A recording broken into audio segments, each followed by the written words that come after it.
I'm not an extremely sentimental person, so I'll simply say that we appreciate all the kind expressions and gifts and wishes that have been extended our way. I thought it would be good on such an occasion for me to end as we began, that is, with the gospel of Jesus Christ. There are several here who have not heard this particular lesson, and I just simply don't know of any better way to put it. Matthew chapter 26. Matthew 26.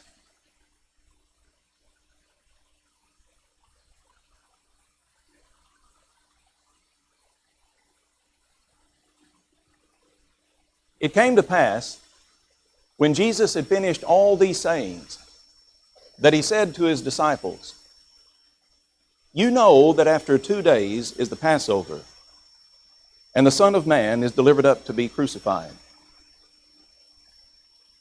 Then the chief priests, the scribes, and the elders assembled at the palace of the high priest, who was called Caiaphas, and plotted to take Jesus by trickery and kill him. But they said, "Not during the feast, lest there be an uproar among the people."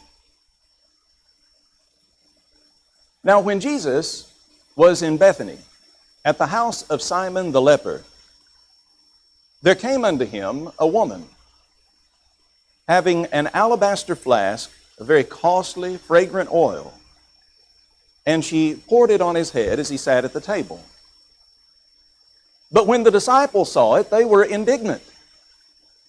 And they said, "Why this waste? For this fragrant oil might have been sold for much and given to the poor." But when Jesus was made aware of it, he said to them, "Why do you trouble the woman? She has done a good work for me. For the poor you have with you always. Me you do not have always. For in pouring this fragrant oil on my head, she has done it for my burial. Assuredly I say to you, wherever this gospel is preached in the whole world, what this woman has done will also be told as a memorial to her." Ladies and gentlemen, do you realize that this day, that scripture is fulfilled again in your hearing, as it has been so many times before? Then one of the 12, called Judas Iscariot. Interesting, isn't it? The scripture here will repeat again later on. One of the 12. He saw what Jesus did. He knew this same gospel message. He knew of the promises and the prophecies that had been given. They were sincere. They believed. But one of the 12, he didn't. He went to the chief priests and he said, "What are you willing to give me if I deliver him to you?" And they counted out unto him 30 pieces of silver. So from that time, he sought opportunity to betray him. Now on the first day of the Feast of the Unleavened Bread, the disciples came to Jesus and said to him, "Where do you want us to prepare for you to eat the Passover?" So Jesus told them, "Go to the city and say to a certain man, 'The Master says, my time is at hand. I will keep the Passover at your house with my disciples.'" So the disciples did as Jesus had instructed them, and they prepared the Passover. And when evening came, he sat down with the 12. Now as they were eating, Jesus said to them, "Assuredly I say to you, one of you will betray me." They began to be very sorrowful. And each one of them began to say to him, "Lord, is it I?" Jesus said to them, "He who dipped his hand in the dish with me will betray me." The Son of Man goes indeed just as it is written of him. But woe unto that man by whom the Son of Man is betrayed. It would have been better for that man if he had never been born. Then Judas, who was betraying him, answered and said to Jesus, Rabbi, is it I? Jesus said to him, You have said it. And as they were eating, Jesus took bread. He blessed and brake it and gave it to the disciples, saying, Take, eat, this is my body. Then he took the cup and gave thanks and gave it to them, saying, Drink from it, all of you, for this is my blood of the new covenant, which is given for many for the remission of sins. But I say unto you, that I will not drink henceforth of this fruit of the vine, until I drink it new with you in my Father's kingdom. And when they had sung a hymn, they went out to the Mount of Olives. Different places were very significant at this time. They mark and are etched in our memories, not of what we saw, but of what we know must have happened on that faithful night. And on that fateful night, as Jesus went to different places, there were significant things that occurred, both to prepare himself for the great sacrifice he was about to make, and also to prepare us to understand that every place and everything that Jesus did up to that moment was done out of love for us and was done so that we might remember the story is true and every place had something significant in it. When they had sung a hymn, they went out to the Mount of Olives. Jesus said to them, All of you will be made to stumble because of me this night. For it is written, I will strike the shepherd, and the sheep of the flock will be scattered. Nevertheless, when I have been raised, I will go before you into Galilee. Oh, that they had paid more attention to that last statement. Peter answered and said to him, Even if all are made to stumble, I will never be made to stumble.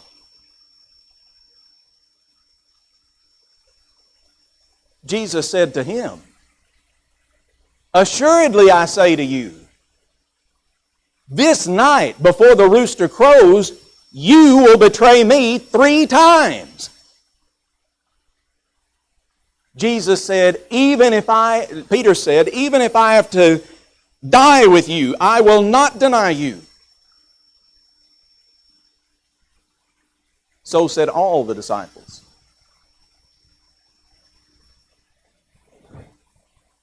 Jesus came then to a place called Gethsemane. And he said to the disciples, Stay here while I go and pray over there. He took with him Peter and the 2 sons of Zebedee. And he said to them, My soul is exceedingly sorrowful, even to death. Stay here and watch with me.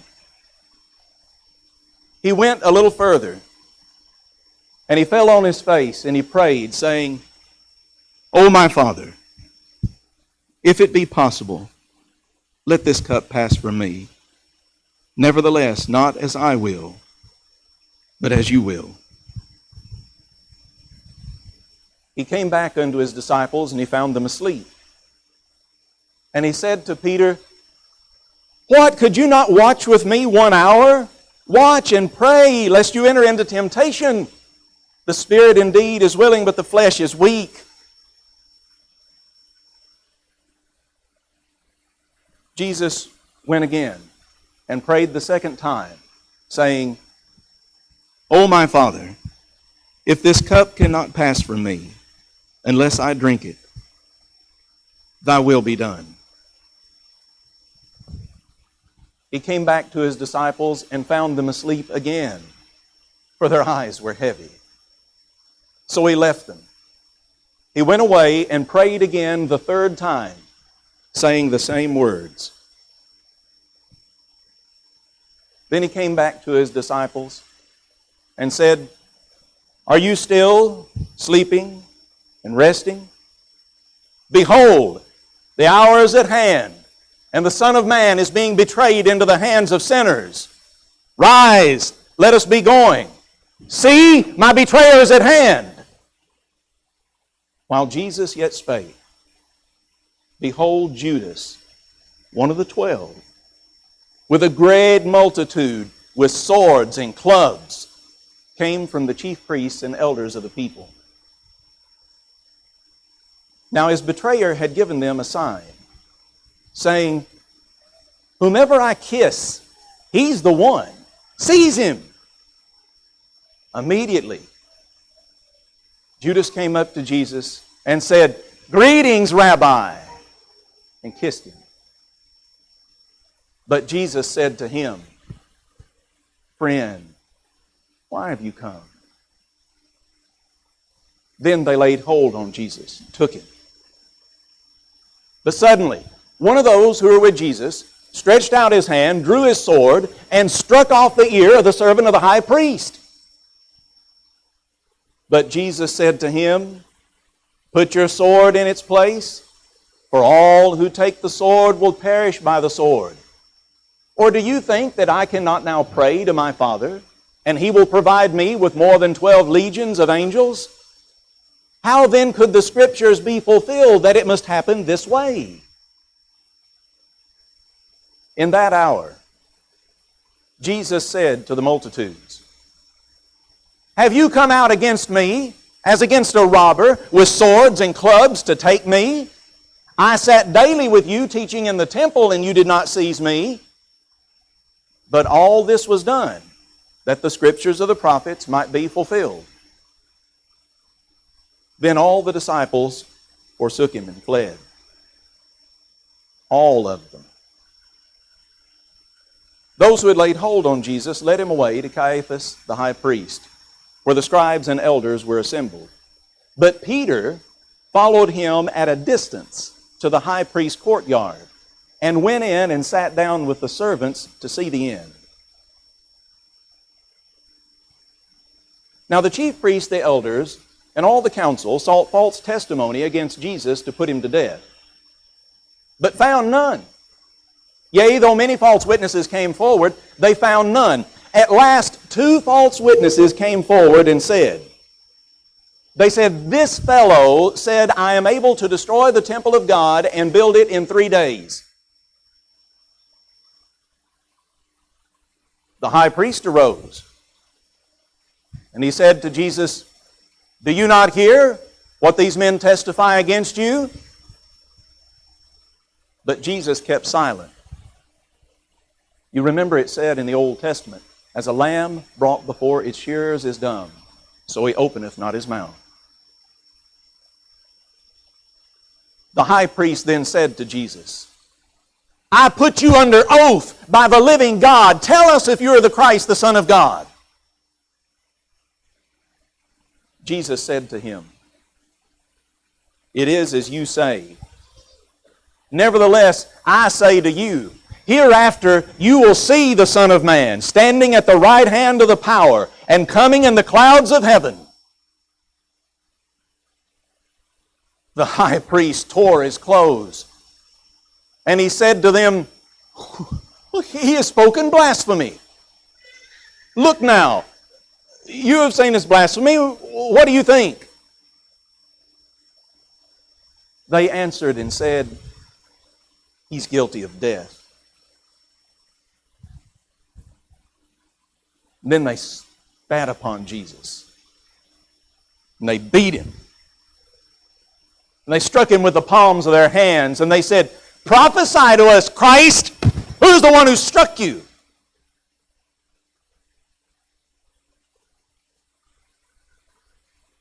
Now Peter sat outside in the courtyard, and a servant girl came up to him She said, "You also were with Jesus of Galilee." But Peter denied it before them all, saying, I don't know what you're saying. And when he'd gone out to the gateway, another servant girl came up and said to those who were there, "This fellow also was with Jesus of Nazareth." Again, Peter denied with an oath, saying, "I do not know the man." A little while later, those who were standing by came up to Peter. And they said, "Surely you also were one of them, for your speech betrays you." Peter is going to make sure that that's not a problem. He began to curse and to swear, saying, "I do not know the man." Immediately a rooster crowed. And Peter remembered the words of Jesus, who said to him, "Before the rooster crows, you will deny me 3 times." And he went out and he wept bitterly. Matthew chapter 27. When morning came, all the chief priests and the people plotted against Jesus to put him to death. And when they had bound him, they led him away and delivered him up to Pontius Pilate, the governor. Then Judas, his betrayer, seeing that he had been condemned, was remorseful. And he brought back the 30 pieces of silver to the chief priests and elders, saying, "I have sinned by betraying the innocent blood." They said, "What is that to us? You see to it." So he took the pieces of silver and he threw them down in the temple, departed, and went and hanged himself. But the chief priests took the pieces of silver and said, "It is not lawful to put them into the treasury, because they are the price of blood." How could they not see the corruption of their own heart? I never have understood that. Not lawful? Since when did they care about the law? It is not lawful for us to put them into the treasury. They're the price of blood. Therefore they consulted together and bought with them the potter's field to bury strangers in. Therefore that field is called the field of blood to this very day. Then was fulfilled that which was spoken by Jeremiah the prophet. They took the 30 pieces of silver, the value of him who was priced, whom they of the children of Israel priced, and gave them for the potter's field, as the Lord directed me. Now Jesus, he stood before the governor, and the governor asked him, saying, "Are you the king of the Jews?" Jesus said to him, "It is as you say." While he was being accused by the chief priests and elders, he answered nothing. Pilate said to him, "Do you not hear how many things they testify against you?" But Jesus answered him not one word, so that the governor marveled greatly. Now at the feast, the governor was accustomed to releasing unto them one prisoner, whomsoever they wished. And at that time they had a notorious prisoner called Barabbas. The governor thinks he sees a way out. When the multitude was gathered together, he said to them, "Whom do you wish that I release unto you? Barabbas or Jesus, who is called Christ?" Because he knew that they had handed him over because of envy. While he was sitting at the judgment seat, Pilate's wife sent to him, saying, "Have nothing to do with that just man, for I have suffered many things today in a dream because of him." But the chief priests and elders had persuaded the multitudes that they should ask for Barabbas and to destroy Jesus. The governor answered, and he said to them, "Which of the two do you want me to release to you?" They said, "Barabbas." Pilate said to them, "What then shall I do with Jesus, who is called Christ?" They said, "Let him be crucified." Pilate said, "Why? What evil has he done?" But they cried out all the more, "Let him be crucified." When Pilate saw that he could not prevail at all, but rather a tumult was arising, he took water and he washed his hands before them, saying, "I am innocent of the blood of this just person. You see to it." They answered and said, "All of them. His blood be on us and on our children." Then he released Barabbas to them. And when he had scourged Jesus, he delivered him to be crucified. It is commonly understood that scourging involved just few enough lashes to where the person would not normally die. Unlike this prop, it is also commonly understood that they would put bone or metal and attach it to the end of the scourge. Tradition has it you could receive up to 39 lashes, none of which were anything you would ever want to experience.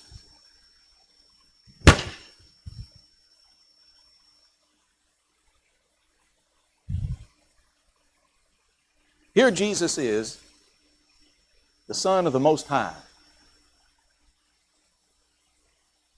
He didn't have to put up with that, but he did, over and over and over again. And after they had done that to him, then they deliver him up to be crucified. The soldiers of the governor first, though, took Jesus into the praetorium, and they gathered the whole garrison around him. Praetorium is just like a gathering area there.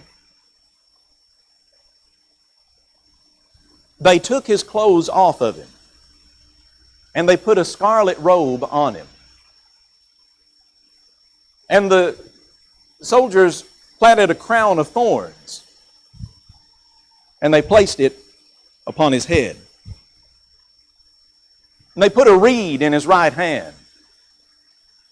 And they bowed the knee before him, mocking him, saying, "Hail, King of the Jews!" And they spat upon him. And they took the reed, and they struck him on the head. And when they had mocked him, they took the robe off of him, put his own clothes on him, and led him away to be crucified. Crucifixion was devised by the Romans as a way so that the people would not die quickly. It was reserved for those who were cursed by society. Cursed is everyone who hangeth upon a tree, as was prophesied by the Lord himself in the Old Testament.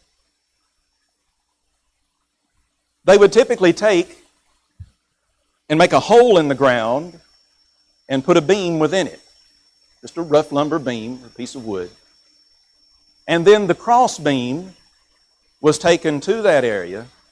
The person was lashed or was hammered into that beam. And then it was placed up and you were hung over the people. You could be lashed to it, or if there was nail or metal available, then you could be hammered into it. There is a space at the base of your hands. This metacarpal space, this area, is at the joint, at the base of your hand as it goes into the wrist. You can feel it if you move around there and find the spot. Feel it now. Something that is put in there will go through the nerves, the cartilage, the ligaments. But those things are tight, and they will hold your weight, allowing you to be able to pull, however painful, and breathe for a while, especially if they also put one through the space in the joint at your feet, and that will allow you to push up. Jesus, however, was already very weak. As they came out, they found a man of Cyrene, Simon by name. Him they compelled to bear his cross. And when they had come to a place called Golgotha, that is to say, the place of a skull, they gave Jesus sour wine mingled with gall to drink. But when he had tasted it, he would not drink. Jesus would freely give himself as a sacrifice, with no mental impairment, no dulling of his senses.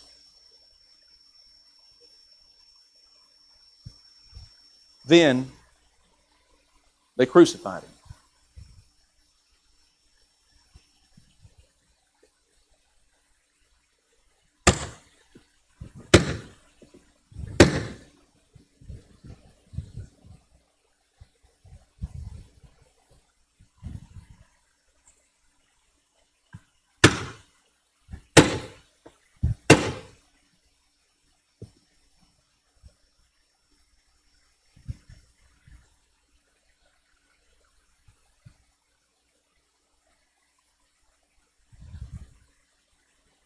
They divided his garments, gambling over them, casting lots, that it might be fulfilled, which was spoken by the prophet.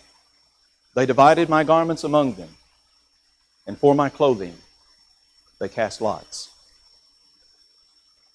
Sitting down, they watched him there. They put up over his head the accusation written against him. This is Jesus, the King of the Jews. 2 robbers were crucified with him, one on the right hand, the other on the left. Those who passed by blasphemed him, saying, "You who destroy the temple and build it in 3 days, save yourself. If you are the Son of God, come down from the cross." Likewise the chief priests, mocking with the scribes and elders, they said, "He saved others. Himself he cannot save. Let him come down from the cross if he is the Son of God, and we will believe him. He trusted in God. Let him deliver him now if he will have him. For he said, I am the Son of God." Even the robbers who were crucified with him reviled him with the same thing. Now from the 6th hour, it's about noon, to the 9th hour, there was darkness over all the land. Should have been the brightest daylight. And about the 9th hour, Jesus cried out with a loud voice, "Eli, Eli, lama sabachthani," that is to say, my God, why have you forsaken me?" When Jesus was tempted of the devil, he was ministered to by angels. When they wanted to put up an altar to Moses and Elijah and Jesus, it was the presence and voice of God from heaven that said, "This is my Son, in whom I am well pleased. Hear ye him." When Jesus was threatened by the masses, but his time was not yet come, he simply passed on through the midst of them. The power and presence of God had always been there with the one who had the Spirit without measure. But now there is no voice from heaven. There is no one to give any words of comfort. He is compassed around by those who hate him. and Jesus will die alone. When he said this, some who stood there, when they heard that, they said, "This man's calling for Elijah."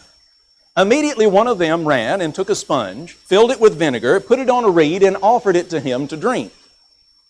The rest said, "Let him alone. Let's see if Elijah will come to save him." But Jesus cried out again with a loud voice and yielded up his spirit. Behold, the veil of the temple then was split from top to bottom. The earth quaked and the rocks were split. The graves were open, and many bodies of the saints who had fallen asleep were raised, and after his resurrection they went into the holy city and appeared to many. So when the centurion and those who were with him who were guarding Jesus, when they saw the earthquake and the things that happened, they feared greatly and said, "Truly, this was the Son of God." There were many women also who followed Jesus from Galilee, ministering to him.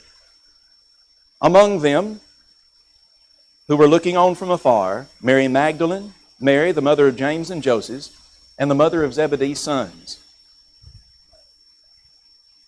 This morning, as we finish the gospel story, I want you to think for just a moment. If you do not become a Christian, if you don't follow the way of Jesus Christ, then exactly what does that say? What does Jesus mean to you? Is it just a nice story? It was more than that to the centurion and those who were there. It meant much more than that for those who were giving evidence of what had happened by being risen from the dead and coming out of the graves. It meant much more than that to the Apostle John, who wrote the message down and said, "You know our testimony is true." Was he just a common liar? It meant much more than that to those women who were gathered there and were looking on from afar, who could not bring themselves to just totally leave and give up. But they had ministered unto our Lord. And those sweet women knew there's got to be a plan of God. And they wanted to do the very best they could. Jesus meant something to them. How could he not mean something to you? All of them risking life and limb, living and dying, a life that the world considers to be pitiful. They still thought that it was worthwhile because they knew the story to be true. They were there. They were witnesses. And I believe them. The question is, do you? Do you believe the story? When Jesus had cried up and yielded his spirit, then it says that evening had come. And there came a rich man. Jesus meant something to him. Joseph of Arimathea, who himself had become a disciple of Jesus. This man begged of Pilate. He asked for the body of Jesus, and Pilate commanded the body to be given to him. When Joseph had taken the body, he wrapped it in a clean linen cloth, laid it in a new tomb, which he had hewn out of the rock, and he rolled a large stone against the door of the tomb and departed. Remember the women? Mary Magdalene was there, the other Mary sitting opposite the tomb. And so on the next day, the day of preparation, the chief priests, which followed the day of preparation, the chief priests and Pharisees, they gathered together to Pilate, and they said, "Sir, we remember that while he was still alive, how the deceiver said, 'After 3 days I will rise.' Therefore command that the tomb be made secure until the 3rd day." Well, to go on through the story, that's exactly what they did. But then, when Sunday arrived, then it says that those ladies, Mary Magdalene and the other Mary, came to see the tomb. They're wondering who's going to roll the stone away. But behold, there was that great earthquake again. The angel of the Lord descended from heaven. He rolled back the stone from the door. And the announcement was made according to the reading that we had earlier. You're looking for Jesus. He is not here. He is risen. I ask you once again, who is Jesus to you? When He died on that cross, do you trust that He was dying for you? Do you really and truly believe that Jesus Christ gained victory over death? He is the first fruits. When Jesus gained victory over death, He will bring all of us with Him. This life is just the beginning. I will wait all of my days until my change comes. And upon that day, all of us who have trusted in Jesus, we shall rise. And so shall we ever be with the Lord. If you have never obeyed the gospel of Jesus Christ, how could anything hold you back from such a story of love? The true story of what Jesus did for you. Though He be Emmanuel, God in the flesh, He was willing to show you just how much God is willing to suffer so that we, His creation, might live with Him forevermore. God was willing to send His Son to give His life for you. Won't you at least acknowledge Jesus? Yes, I believe He is the Son of God. Won't you humble yourself in gospel obedience? Yes, I will be baptized for the remission of my sins. Won't you live faithful for Him so that on some day of the Lord's choosing, when God says it is time to arise, we shall have that happy and blessed reunion. Think about it. And as you need Jesus Christ, consider what you need to do and come as we stand and sing.